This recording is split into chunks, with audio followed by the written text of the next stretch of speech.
students, how are you? I am Sudarshan Kumar, your physics teacher. So today I will have discuss about the topic torque on a current carrying coil in magnetic field. हमें torque निकालना है कि current carrying coil है वो magnetic field के अंदर रखी हुई है, तो हमें टॉर्क निकालना है कि इसके अंदर टॉर्क कितना आएगा। तो सबसे पहले हम देखेंगे, हमने एक रेक्टेंगुलर कॉइल ले ली। देखिए यहाँ पे let us consider rectangular coil PQRS एक रेक्टेंगुलर कॉइल ली हमने, ठीक है, और उसको हमने यूनिफॉर्म मैग्नेटिक फील्ड B के अंदर रख दिया। यहाँ पे हमने देखा B ये यूनिफॉर्म मैग्नेटिक फील्ड हमने यहाँ पे इसके एंड्स के ऊपर लगा दिए, ठीक है। इसके अंदर यूनिफॉर्म मैग्नेटिक फील्ड ऑलरेडी लगी हुई है, ठीक है। हमने इसको रख रखा है कॉइल को। मान सपोज करो मेरे पास कोई भी कॉइल है, इस प्रकार से मेरे पास कोई कॉइल है, ठीक है, ये कॉइल है मान लो मेरे पास, ठीक, और इसको मैंने क्या रखा है, इस प्रकार से रखते हैं और इसके अंदर से मैग्नेटिक फील्ड मूव कर रही है। तो आप देखेंगे मेरे पास यहाँ से करंट की जो डायरेक्शन होगी एंटी क्लॉकवाइज करंट फ्लो करवा रहा हूँ मैं, PQRS।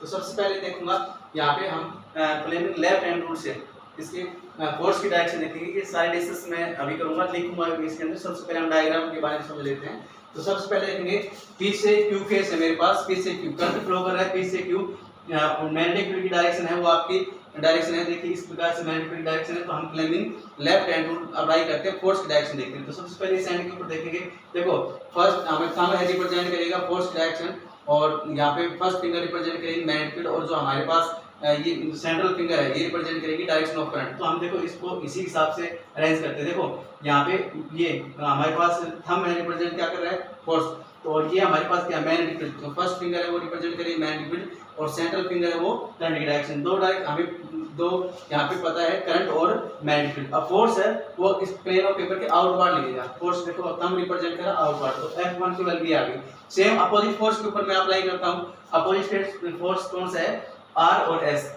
के ऊपर अप्लाई करता हूँ, सेम रूल यही। तो इसमें देखेंगे, देखो यहाँ पे इसको अरेंज इस प्रकार से करेंगे। ये मेरे पास क्या है, फर्स्ट जो आपके पास है ये first finger represent magnetic field, और जो यहाँ पर सेंट्रल फिंगर है ये करंट की डायरेक्शन। तो फोर्स हमारा इनवर्ड आ रहा है, अंगूठा इनवर्ड डायरेक्शन में, तो F3 फोर्स रहेगा, इनवर्ड डायरेक्शन रहेगा।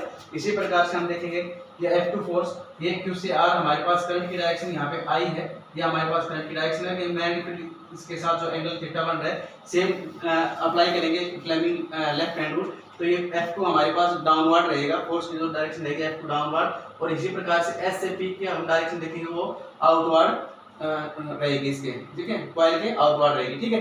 अब मान लो सपोज तो मेरे पास मैंने लेंथ ले रखी है इसकी, जो PQ है, PQ और SR, PQ is equal to SR, ये मैं मान लिया इसकी लेंथ है L, और इसी प्रकार से मैं क्या मानता हूँ यहाँ पे QR is equal to SP, QR is equal to SP, ये मैंने ब्रेड्थ मान ली B, ये ब्रेड्थ है B यहाँ पे ब्रेड्थ रहेगी, और L हमारे पास लेंथ रहेगी रेक्टेंगुलर कॉइल की। अब हम इसके डिस्कशन करते हैं, इसका फोर्स निकालते हैं, इसके कितना फोर्स एग्जर्ट हो रहा है और टॉर्क कितना एक्सपीरियंस होगा वो हम अभी फाइंड आउट करेंगे। तो देखिए हम अब इसमें देखेंगे कि मेरे पास यहाँ पे four forces let F1, F2, F3 and F4 are the forces on the 4 arm PQ, QR, RS and SP respectively. PQ, QR, RS and SP respectively मेरे पास 4 आर्म के ऊपर 4 फोर्स यहाँ पे लग रहे हैं, ठीक है। तो सबसे पहले मैं फोर्स F1 निकालूंगा, F2, F3 और F4 फोर्स मैं यहाँ पे निकालूंगा। तो F1 फोर्स देखेंगे, सबसे पहले I करंट इसके अंदर फ्लो कर रहा है, लेंथ एलिमेंट और यहाँ पे मैग्नेटिक फील्ड का जो क्या होगा क्रॉस प्रोडक्ट में देख रहा हूँ, F1 is equal to I PQ मेरे पास लेंथ एलिमेंट है, PQ multiply by B, cross product है PQ और B का।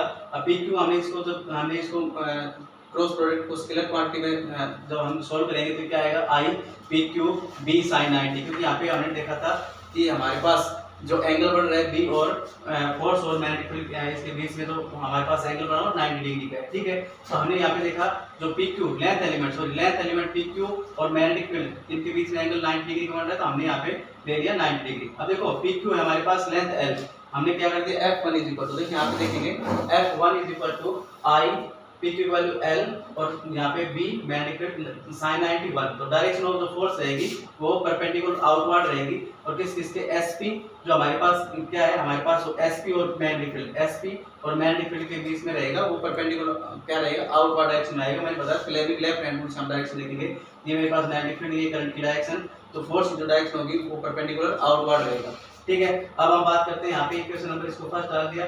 सेकंड की बात करेंगे, F2 फोर्स निकालेंगे तो इसी प्रकार से हमारे पास करंट I जा रहा है, इसके अंदर I करंट और QR और multiply cross product magnetic field का QR और B। तो यहाँ पे देखिए क्रॉस प्रोडक्ट सोल्व करेंगे तो I QR B sin theta. अब यहाँ पे एंगल ओनली थीटा है तो sin थीटा ही रखेंगे इसके अंदर। तो जो डायरेक्शन रहेगी हमारी वो क्या रहेगी, परपेंडिकुलर डाउनवर्ड डायरेक्शन के अंदर रहेगी F। ठीक है, इसके बाद सेम हम डिस्कस करेंगे F3 का। F3 के अंदर हमारे पास सेम इसी का सेम आएगा पर डायरेक्शन चेंज हो जाएगी, वो इनवर्ड डायरेक्शन रहेगी फोर्स की। तो यहाँ देखेंगे यहाँ पे F3 I RS मेरे पास लेंथ एलिमेंट है, मैग्नेटिक फील्ड है, तो जो फोर्स इसको सोल्व करेंगे तो मेरे पास आई ILB। तो आप यहाँ देखेंगे इक्वेशन नंबर फर्स्ट और थर्ड इक्वल आ रही है, मैग्नीट्यूड इक्वल आ रही है, पर यहाँ पे एक फोर्स आपका परपेंडिकुलर आउटवर्ड है। देखो मैंने यहाँ पे क्या था आउटवर्ड, और इसको हम जब लगाएंगे तो इसमें फोर्स क्या रहेगा F3 डाउनवर्ड, ये टर्निंग इफेक्ट प्रोड्यूस कराएगा, इसको क्या कहेंगे टॉर्क कहेंगे। ठीक है, इसके बाद हम यहाँ पे देखते हैं F4 की वैल्यू अगर देखेंगे ISP और यहाँ पे क्या है ISP मल्टीप्लाई यहाँ पे B मैग्नेटिक फील्ड। अब यहाँ पे एक बात देखेंगे, यहाँ जो हमें जो सोल्व करना था वो हमारे पास क्या वैल्यू आ रही है, sin 180 माइनस थीटा है। सबसे पहले sin 180 माइनस का थीटा, और sin 180 माइनस थीटा होता है sin थीटा। ये बात ध्यान दें, क्योंकि देखो SP ये मेरे पास करंट की डायरेक्शन ये है और मेरे पास मैग्नेटिक फील्ड डायरेक्शन ये है। ये एंगल अगर थीटा है तो यहाँ पे जो बचा हुआ एंगल है यहाँ पे, तो ये मेरे पास क्या रहेगा 180 माइनस का थीटा। ठीक है, तो 180 माइनस थीटा को हम क्या करेंगे sin 180 माइनस थीटा को sin थीटा लिख लेंगे। ठीक है, अब देखो F जो आप लोगों के पास 4 और F2 इनका मैग्नीट्यूड क्या हो रहा है इक्वल। यहाँ पे इक्वेशन नंबर 4 और equation number 2 F2 IBB sin theta, F4 IBB sin theta, इनका मैग्नीट्यूड इक्वल आ रहा है, पर जो डायरेक्शन होगी यहाँ पे SP के ऊपर जो लेंथ है वो आपके आएगी outward, direction of force is upward, perpendicular upward रहेगी, ये परपेंडिकुलर डाउनवर्ड। तो ये एक दूसरे को क्या करेंगे, मान लो सपोज करो मेरे पास कॉइल है, एक फोर्स इधर लग रहा है, एक फोर्स इधर लग रहा है, एक इधर लग रहा है नीचे की तरफ, तो इसको होल्ड करेंगे। और ये फोर्स है यहाँ पे F3 फोर्स इधर इसको मूव करवा रहा है, F1 फोर्स इसको इस प्रकार से मूव करवा रहा है, तो ये इसको टर्न करवा रहे हैं, और टर्निंग इफेक्ट ऑफ फोर्स क्या कहलाएगा आपका टॉर्क। अब इनका यूज करते हुए हम क्या निकालेंगे, टॉर्क निकालेंगे। तो अब आप आगे देखेंगे इसको। सो स्टूडेंट्स अब जो हम डिस्कस करेंगे, मैंने आप लोगों को बताया था कि जो कॉइल है यहाँ पे F1 और F3 है, इक्वल मैग्नीट्यूड है, पर ये रोटेट करेंगी एंटी क्लॉकवाइज डायरेक्शन के अंदर, तो टर्निंग इफेक्ट ऑफ फोर्स यहाँ पे टॉर्क प्रोड्यूस होगा। ठीक है, ये होल्ड करेंगे, जो फोर्स F2 F4 होल्ड करेंगे, F1 और F3 आपको उसको टर्न करवाएगा, कॉइल को टर्न करवाएगा। कैसे कॉइल टर्न करेगी, एंटी क्लॉकवाइज डायरेक्शन। तो यहाँ देखो मोमेंट ऑफ कपल यहाँ प्रोड्यूस होगा, उसको कहते हैं torque on the coil. Coil के अंदर टॉर्क प्रोड्यूस हुआ है। ठीक है, और टॉर्क होता है मैग्नीट्यूड ऑफ आइदर फोर्स, कोई भी हमारे पास फोर्स है उसका मैग्नीट्यूड। ठीक है, और इनके perpendicular distance of the forces. अब देखो मैग्नीट्यूड तो हमें पता है ILB होगा, अब मुझे क्या निकालना है, परपेंडिकुलर डिस्टेंस निकालनी है यहाँ पे कॉइल के अंदर परपेंडिकुलर डिस्टेंस। तो यहाँ पे मैंने एक डायग्राम बनाया है, डायग्राम यहाँ पे फिगर नंबर B देखेंगे कि ये मेरे पास PS, तो PS मैंने एक आर्म ले ली, तो यहाँ पे क्या फोर्स F1 लग रहा था ILB, और यहाँ पे F3 जो फोर्स लग रहा है इसका ये लग रहा है यहाँ पे ILB, मैग्नीट्यूड इक्वल है। पर यहाँ पे आप देखेंगे, यहाँ अगर मैं इसको इस प्रकार से कर सकता हूँ कि यहाँ पे परपेंडिकुलर डिस्टेंस डालता हूँ, यहाँ पे इस प्रकार से परपेंडिकुलर डिस्टेंस तो S1, तो मैंने अलग से बना दिया यहाँ पे डायग्राम S1। यहाँ पे 90 डिग्री का एंगल आप लोगों के पास बढ़ गया, ये एंगल थीटा है, ये एंगल क्या रहेगा, थीटा रहेगा। ठीक है, एंगल थीटा है। तो यहाँ पे आपके पास एक राइट एंगल ट्रायंगल आ गई, कौन सी, यहाँ पे PSS1। ठीक है, इस PSS1 के अंदर मुझे क्या निकालना है, मुझे परपेंडिकुलर डिस्टेंस SS1 निकालनी है। SS1 डिवाइड बाय SP ये होती है cos थीटा। मुझे SS1 निकालना है, तो क्या है SP को मैं क्रॉस मल्टीप्लाई करूंगा, SP और cos थीटा आ जाएगा। SP की जो वैल्यू है SP को यहाँ पे B है, ब्रेड चाहिए, तो SS1 की वैल्यू आ गई B cos थीटा। तो यहाँ पे परपेंडिकुलर डिस्टेंस हमारे पास क्या आई, B cos theta. Force magnitude of either force मेरे पास क्या रहेगा, F1 ले लो चाहे यहाँ पे F3 ले लो, तो ILB और यहाँ पे B cos थीटा। अब देखो इनको जो सोल्व करते हैं, IBL इंटू में B में length into breadth, area of the coil हो गया, ये हमारे पास एरिया ऑफ कॉइल आ गया, tau equal to IBA cos theta. अगर नंबर्स ऑफ टर्न लगा के इस कॉइल के ऊपर नंबर्स ऑफ टर्न लगा दूं तो इस कंडीशन में हमारे पास जो टॉर्क आएगा वो आएगा NIBA cos थीटा। ठीक है, और एक बात हमने देखी थी यहाँ पे NIA, ये होता है मेरे पास मैग्नेटिक डायपोल मोमेंट होता है, magnitude of magnetic dipole moment capital M। ठीक है, तो हम इसको लिख सकते हैं torque is equal to magnetic dipole moment M और यहाँ पे B cos थीटा। ठीक है, इसको इक्वेशन पर हम यहाँ पे 8 डालते हैं। ठीक है, और ये हमारे पास अब यहाँ इसका रिजल्ट आ गया टॉर्क, कि हमारे पास टॉर्क, इसको मोर सिंप्लीफाई भी हम कर सकते हैं, तो उसको आप आगे देखेंगे।